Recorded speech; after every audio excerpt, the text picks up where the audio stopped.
Seperti biasa, kali ini gue bakal ngebahas sebuah alur cerita film lagi nih, yang menceritakan tentang seorang wanita atau bisa dibilang tante-tante gitu yang suka sama seorang mahasiswa dan menjadikannya dia sebagai inspirasinya dalam membuat sebuah lagu. Oke lah, gak usah berlama-lama lagi nih. Inilah dia alur cerita film Lesson Love.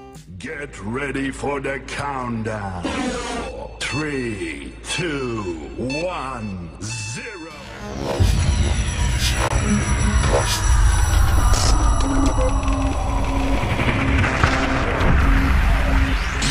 Oke, di scene pertama film ini berawal dari kedatangan seorang wanita ke sebuah klub yang mana doi bernama Hiso.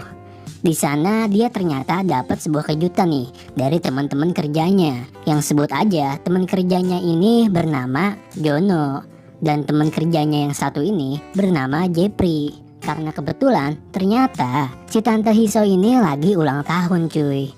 Setelah itu bukannya dia malah senang dapat kejutan, dia malah jadi ngerasa risih karena si tante Hiso ini orangnya tuh nggak suka kalau ulang tahunnya dirayain rame-rame gitu. Dan nggak lama dia malah cabut pergi dari klub itu cuy. Next besoknya si tante Hiso datang ke tempat kerjanya di studio musik, yang mana ternyata si tante Hiso ini dia adalah seorang penulis lagu, guru musik, dan sekaligus seorang komposer cuy. Di sana dia ngecek hasil pekerjaannya si Jono nih. Nah setelah beres, dia pun langsung cabut pergi lagi. Malamnya pas si tante Hiso pulang turun dari taksi, dia nggak sengaja cuy ngeliat sepasang cewek dan cowok di taman yang lagi skidi papap cuy. Waduh, pas si tante mau masuk lift, ternyata tiba-tiba cowok yang tadi lagi skidi papap di taman ikut masuk juga ke dalam liftnya si tante cuy. Yang mana itu bikin mereka berdua di dalam lift jadi saling canggung-canggung gitu. Oke, jadi si cowok ini bernama Seyung. Doi ini ternyata adalah seorang mahasiswa dari jurusan seni dan musik. Besoknya di kelas seni, pas si Seyung lagi melukis sama temannya ini yang bernama sebut aja Dodo. Mereka berdua malah jadi nggak bisa fokus cuy. Karena apa? Karena apa yang mereka lagi lukis adalah sebuah objek seorang wanita tanpa, yang mana itu bikin mereka malah jadi tegang barengan cuy. Waduh.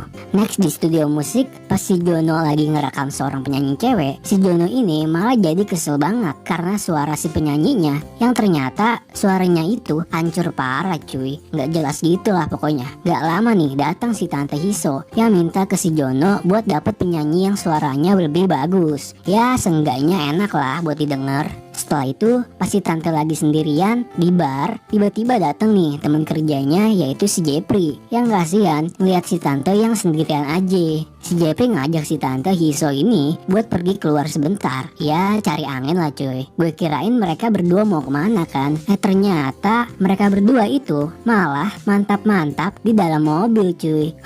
Aduh, mana di bawah jembatan flyover lagi. Tapi karena si tante yang lagi kagak mood buat nganu, dia pun malah pergi dan ninggalin si Jepri di sana.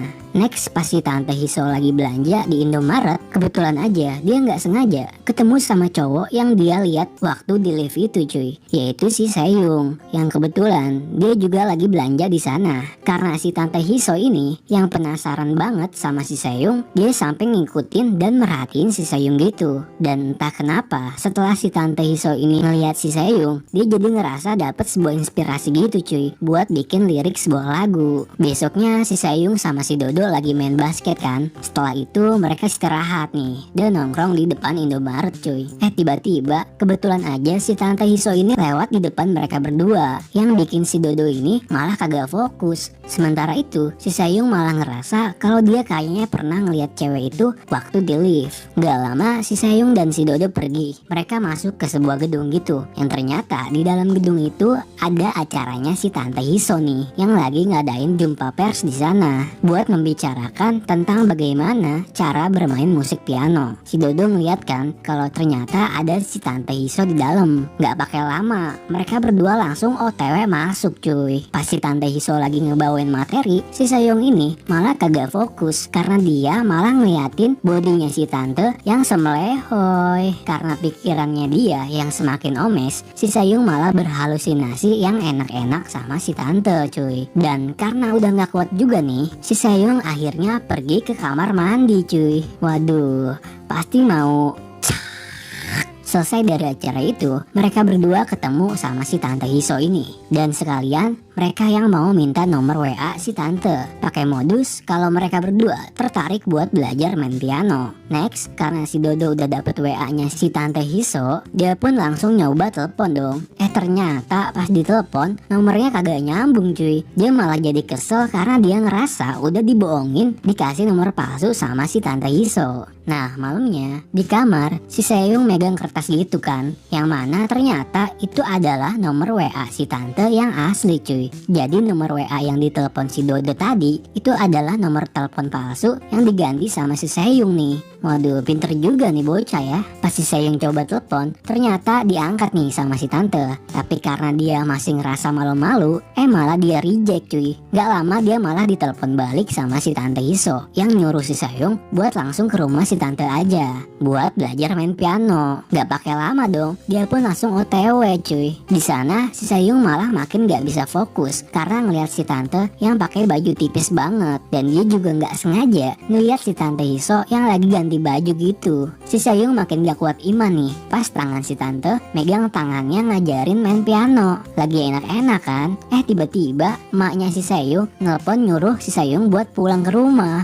Ganggu aja ya emaknya. Besoknya pas si Seyong lagi ngelukis, datang nih si Dodo yang kaget ngelihat lukisan si Seyong yang ternyata itu adalah lukisannya si Tante Hiso yang kagak pakai. Yang bikin si Dodo jadi curiga dan tahu kalau si Seyong ternyata udah pernah ketemu sama si Tante Hiso ini. Next si Seyong main lagi nih ke rumah si Tante Hiso sampai nungguin di depan pintu. Gak lama akhirnya si Tante Hiso pun datang. Nah baru juga masuk ke rumahnya, si Seyong udah gak kuat iman lagi aja cuy. Gara-gara ngelihat bodinya si Tante yang semelehoy. Gak pakai lama dong, si Seyong langsung sikat si Tante. Dia gendong, dia bawa ke kursi. Nah di situ terjadilah pergenjotan duniawi. Gak puas cuma di kursi, akhirnya mereka juga lanjut melakukan pergenjotan itu di dapur cuy. Besoknya Tante Hiso ngejemput si Seyong yang pulang dari kampus. Mereka berdua pergi ke sebuah galeri seni gitu. Pas si Seyong lagi ngeliat-ngeliat lukisan, tiba-tiba tangannya si Tante megang tangannya si Seyong dan ngajak Seyong ke tempat kayak perpustakaan gitu. Gue kirain mereka mau baca-baca buku kan. Gak taunya si Tante Hiso ini malah karaokein punyanya si Seyong cuy. Waduh.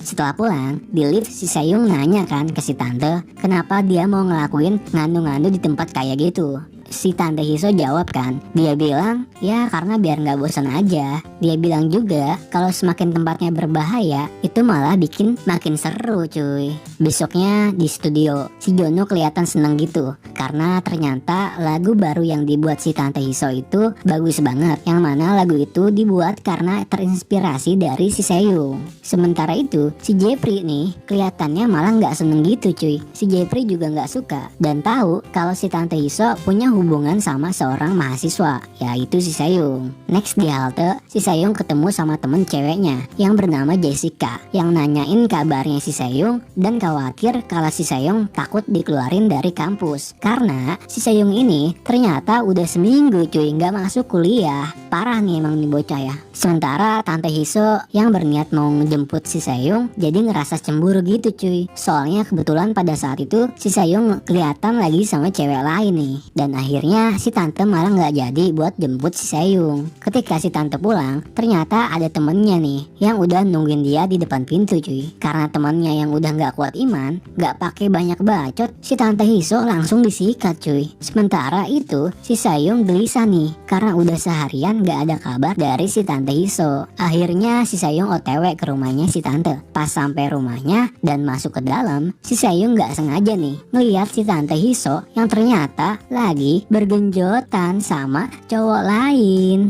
Wadaw, yang mana ternyata si Tante Hiso juga ngeliat kalau si Sayung datang ke rumahnya cuy. Karena gak nyangka apa yang barusan dia lihat, si Sayung pun langsung pergi dengan rasa marah dan penuh kecewa banget pokoknya. Gak percayalah dengan kelakuannya si Tante Hiso yang kayak gitu. Sementara itu si Tante Hiso jadi malah kepikiran sama si Sayung, yang mana si Sayung tadi ngeliat si tante yang lagi nganu-nganu. Balik ke studio nih, saat lagi rekaman lagu, si Jono makin kelihatan kesel sama penyanyinya karena suaranya yang makin hari makin hancur. Sementara di sana si Tante Hiso kelihatan banyak kelamun gitu karena mikirin si Sayung yang gak ada kabar dari semalam. Karena dia yang kepikiran terus kan sama si Sayung, dia pun pergi mencari Sayung ke kampusnya, ke tempat biasa Sayung nongkrong, bahkan ke halte biasa si Sayung nunggu bis. Ternyata tetap aja si Tante Hiso gak ketemu sama si Sayung. Sampai dia pun nyoba nge-WA si Sayung, yang kebetulan saat itu ternyata si Sayung lagi galau-galauan cuy, dan cuma nge-read chatnya si tante. Besoknya di studio, Tante Hiso dan si Jono dapat kabar nih bahwa teman kerjanya yaitu si Jepri udah pindah kerja ke label musik lain tanpa ada pemberitahuan sama mereka lebih dulu. Dan ngeselinnya ternyata si Jepri ini juga nyuri lagunya si Tante Hiso yang dia jual ke label musik lain. Ya jelas aja mereka semua pada kesel dong. Tapi nggak lama datang nih direkturnya yang marah-marah sama kejadian itu dan menuntut ke si Tante Hiso supaya dia membuat lagu baru lagi, atau si tante diancam bakal diputus kontrak kerjanya. Akhirnya Tante Hiso pun meminta waktu seminggu untuk dia bisa membuat lagu baru lagi. Next di rumahnya, saat si Tante Hiso membuat lagu baru, dia nyoba mencari inspirasi dengan mengingat masa-masa indahnya bersama Sayung. Tapi tetap aja itu nggak berhasil karena Sayung yang masih marah sama dia. Tapi nggak lama nih, tiba-tiba si Sayung malah datang ke rumahnya si tante cuy. Karena ngerasa kangen banget kan, udah beberapa hari nggak ketemu. Akhirnya tanpa banyak bacot dong, mereka langsung melakukan pergenjotan duniawi cuy. Besoknya Tante Hiso pergi dari rumahnya tanpa sepengetahuan si Sayung. Dia pergi keluar kota buat mencari inspirasi baru untuk membuat lagu. Sementara itu si Sayung jadi ngerasa khawatir karena udah beberapa hari Tante Hiso nggak ngasih kabar ke dia. Dan singkat aja, akhirnya Tante Hiso berhasil membuat lagu baru nih yang berjudul Selamat Tinggal Kekasihku. Singkat cerita aja, saat si Tante Hiso ini di dalam mobil, tiba-tiba dia keinget sama si Sayung dan dia ngerasa kangen gitu. Dia pun berniat mau ketemu si Sayung lagi nih. Tapi baru juga keluar mobil buat mau nyamperin si Sayung, tiba-tiba aja ternyata udah ada cewek lain yang nyamperin si Sayung duluan. Yang mana itu adalah Jessica, temannya si Sayung. Dan ternyata kalau sekarang mereka sudah berpacaran nih. Ngeliat si Sayung yang udah punya pacar, tentu aja bikin si Tante Hiso itu jadi seneng dan sekaligus ngerasa nyesek gitu. Dan di akhir cerita film ini terlihat Sayung bersama dengan pacar barunya lagi ngedengerin lagu ciptaannya si Tante Hiso, dan terlihat juga kalau mereka sama-sama bahagia. Dan film ini selesai. Oke cuy, segitu aja pembahasan alur cerita film kali ini. Kalau kalian suka jangan lupa di like dan subscribe. Komen aja cuy kalau next kalian mau gue bahas film apa lagi nih. Makasih juga yang udah nonton sampai habis, dan bye.